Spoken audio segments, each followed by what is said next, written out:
Well, first of all, we need to understand that this is the most recent expansion of the not 1 inch eastward policy that was adopted by NATO back when the Cold War ended.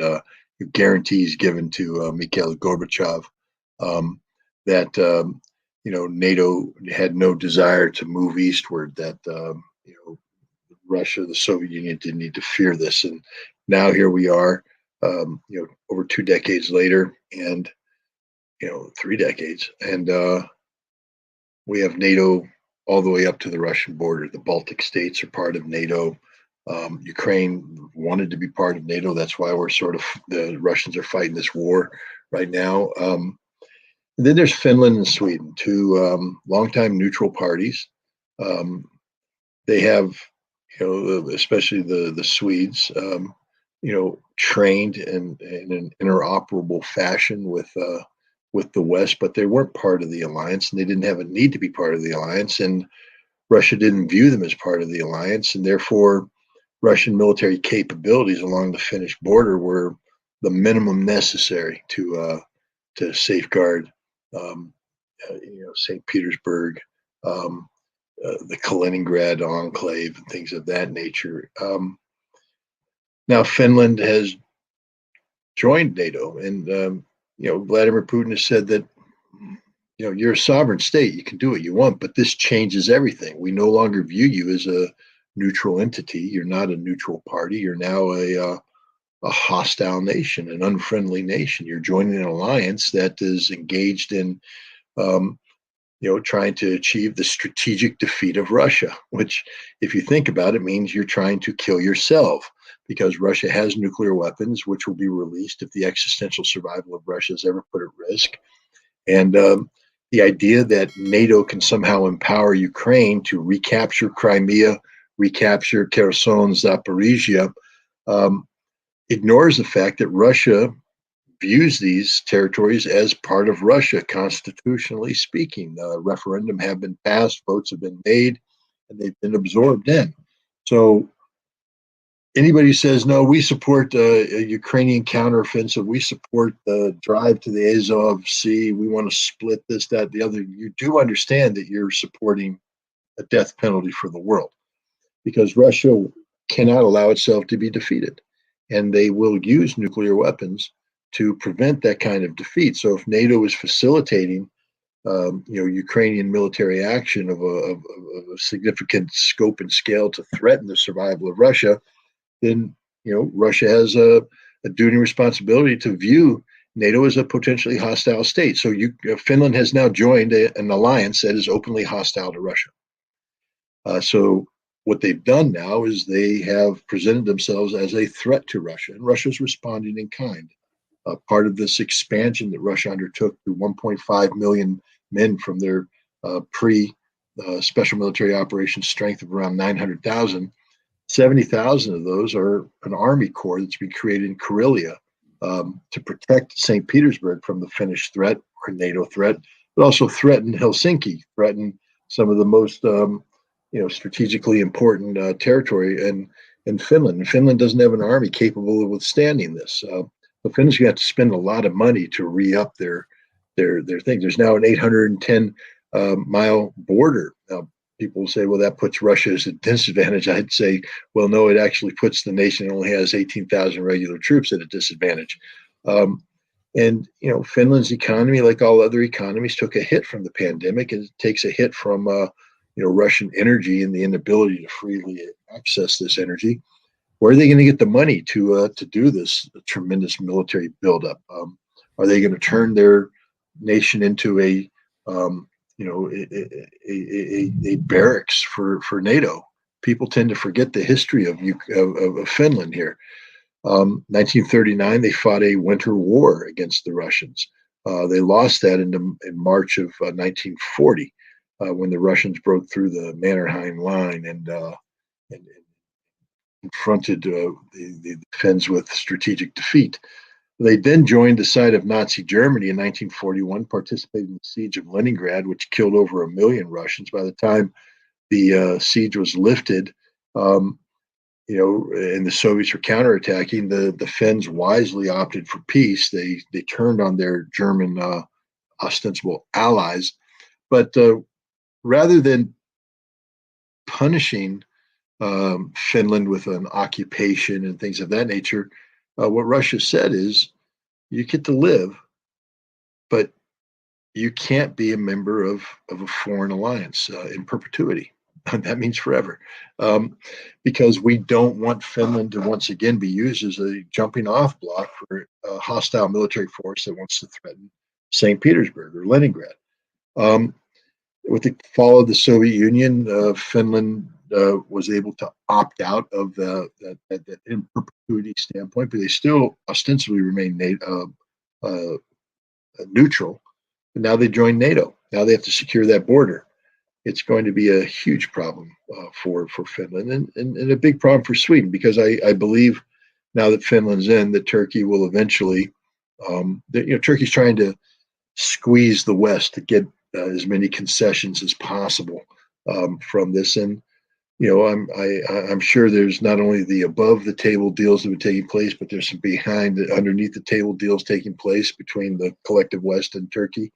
And I think that Sweden will probably get voted on, sometime before the end of this year, maybe early next year. But Sweden too will be a member of NATO. So now we have the continued expansion of NATO against Russia.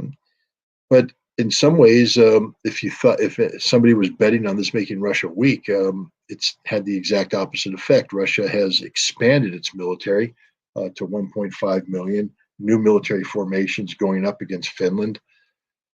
Russia would have had a hard time justifying these expenses from a political standpoint prior to the special military operation, but because of the concerted effort by the collective West to strategically defeat Russia, we now see the Russian population firmly behind this expansion of the military. And again, if I were the Finns, I think you're going to wake up sometime in the next 5 years when the demands on your defense budget are too great and your society won't take it, and realizing that you're on the wrong side of history.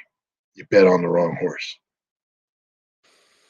Yeah, I mean, I'm sure you're familiar, Scott, with the way that Finland and the Nordic countries in that region of Europe are kind of renowned for their social safety net, and NATO is a drain on that as well. It really does have implications, and with that point on Russia, it does make me think about how there are a lot of people in China who, while they may oppose U.S. aggression, they also see it as a credit for and really a spark for how much people have consolidated around and supported and grown their support in their own government, and that's made their society and system stronger. And I see a very similar thing, maybe with different, of course, circumstances and characteristics, happening with Russia. The more that NATO encircles, the more that NATO grows, the more that countries like Finland and Sweden just decide to throw away their futures for NATO.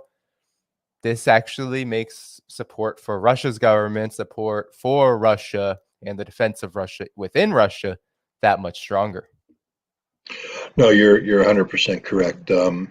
Vladimir Putin. One of the issues we have in the West is that we don't properly define the problem of Russia, and one of the reasons why this happens is we have a class of people I call the Putin whisperers.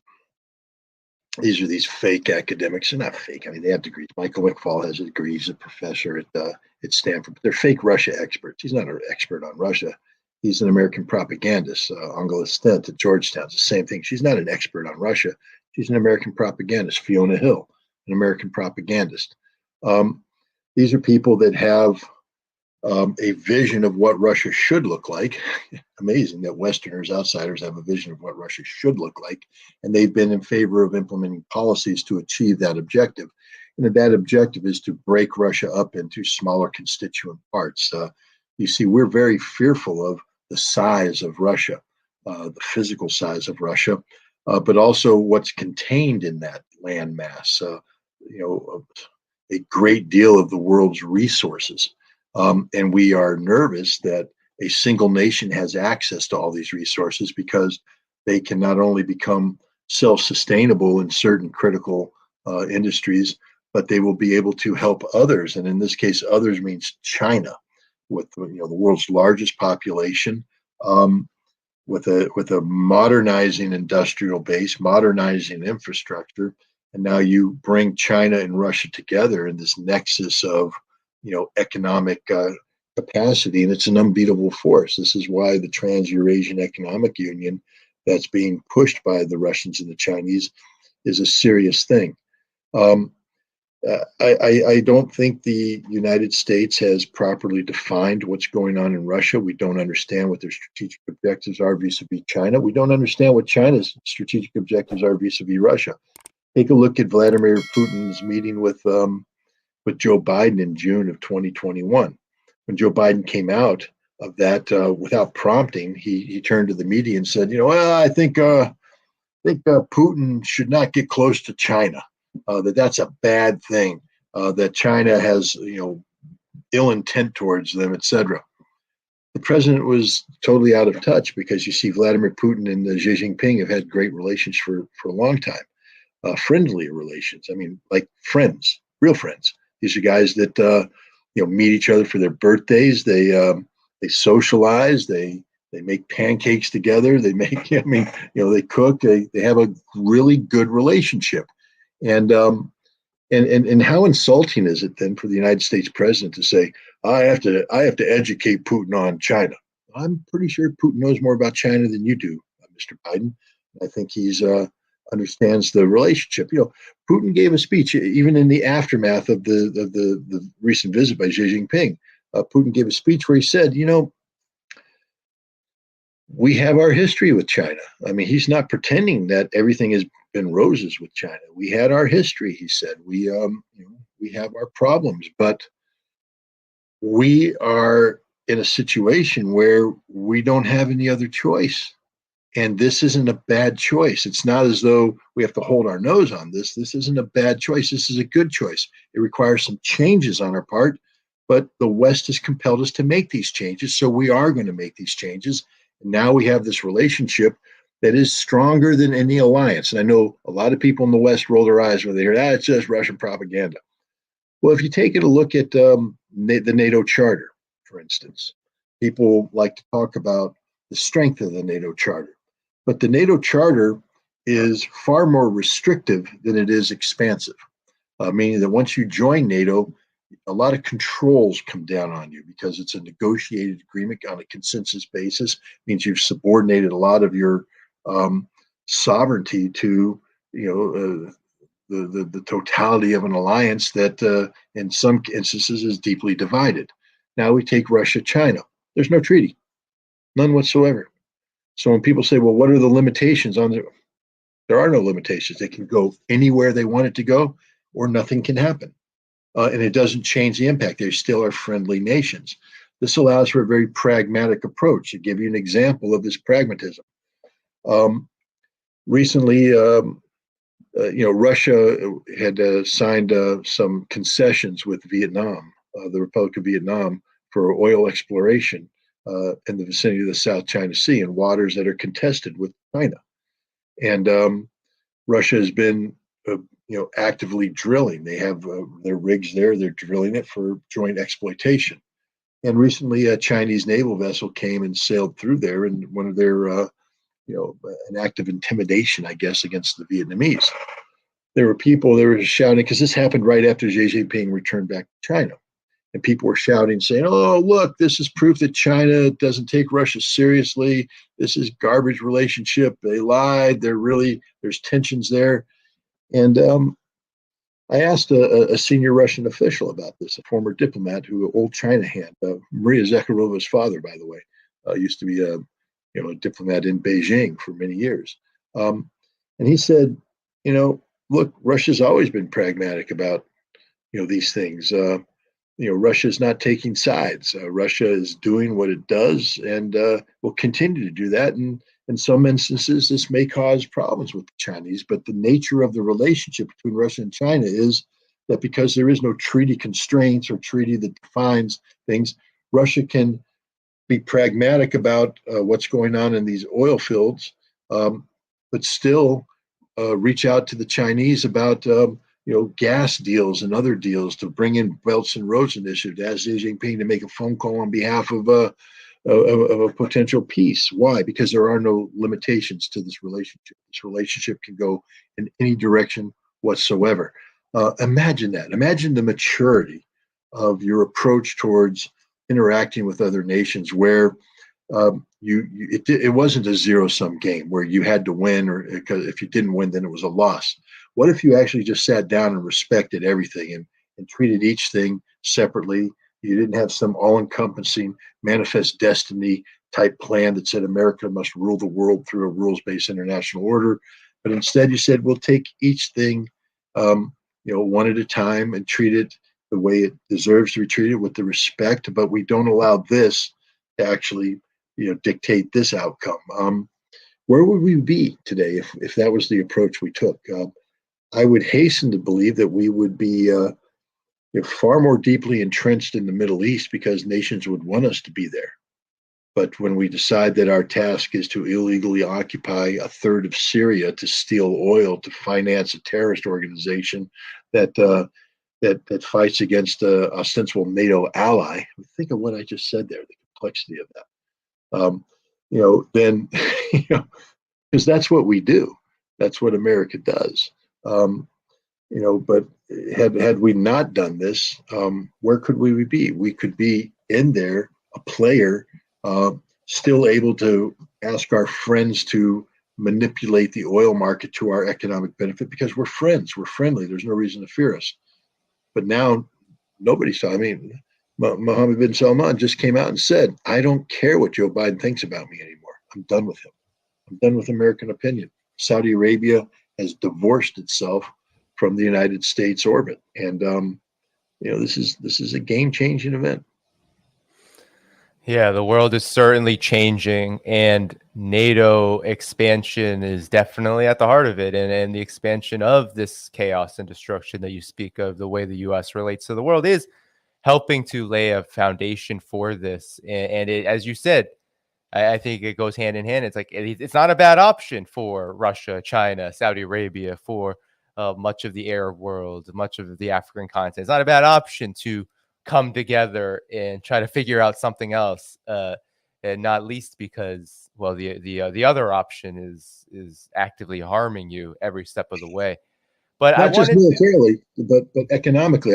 I don't know. Did you see what Marco Rubio said the other day? Right. I think it was something about he was admitting fear of this development, I believe, right? Yeah, he basically said, because Brazil sat down with China and said, "We're done with the dollar. We're going to do business in the yuan." And he's like, "Oh my God, the fourth largest economy. I mean, the largest economy in the southern hemisphere is decoupling from the dollar. We won't be able to sanction them anymore. We won't be able to exert our influence on them. They're going to function as a sovereign nation, and this is a terrible thing." Imagine. I mean, at least he was honest. I have to give him, Yep. straight up props for, wow, what honesty. But then the spokesperson for the White House, I'll mispronounce her name, so I don't want to say it to insult her, but she basically was talking about this, and she said, those nations that seek to decouple the dollar, you are offending the American people, because the well-being of the American people depends on the ability of the dollar to be the supreme currency, the reserve currency, so that we can leverage this to enhance the da-da-da-da-da-da. And she doesn't even listen to what she's saying. She's basically saying that if a nation decides that they don't want to do business with the dollar, that America will be compelled to intervene, because we have to have you do business with the dollar, because otherwise you're harming the economy of America, and that's an insult to the American people.